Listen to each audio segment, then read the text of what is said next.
it's Miss Goodman here, and today I'm going to be reading Chapter 8 of Skellig. When he came down from his bath, Dad started moaning that there was no bread and there were no eggs, and in the end he said, "I know, let's have a takeaway, eh?" It was like a light went on in my head. He had the menu from the Chinese round the corner in his hand. "We'll get it in for when your mum gets back," he said. "What do you fancy?" 27 and 53, I said. "That's clever," he said. "You did that without looking. What's your next trick?" He wrote it all down.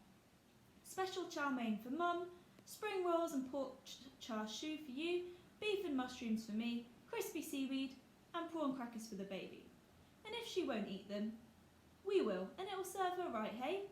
She'll be back on boring mother's milk again." He phoned the Chinese, gave me cash, and I ran to collect it all. By the time I got back again, Mum and the baby were there. She tried to make a fuss of me and kept asking me about the journey and school.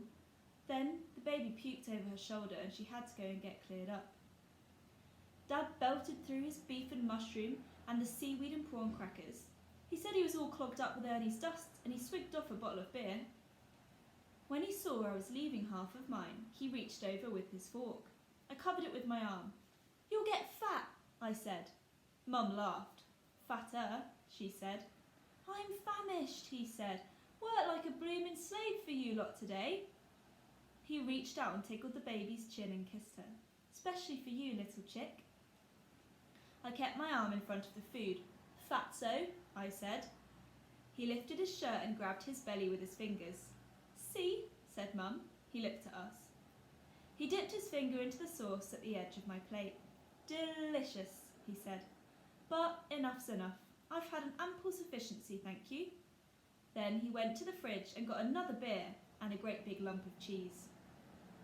I tipped what was left of 27 and 53 into the takeaway tin and put it in the outside bin. So that is where we're going to leave it for today, for Chapter 8. What do you think he's going to do with this takeaway? What is the 27 and 53? What might he be doing with it? So have a think about that, and we will find out in Chapter 9 tomorrow.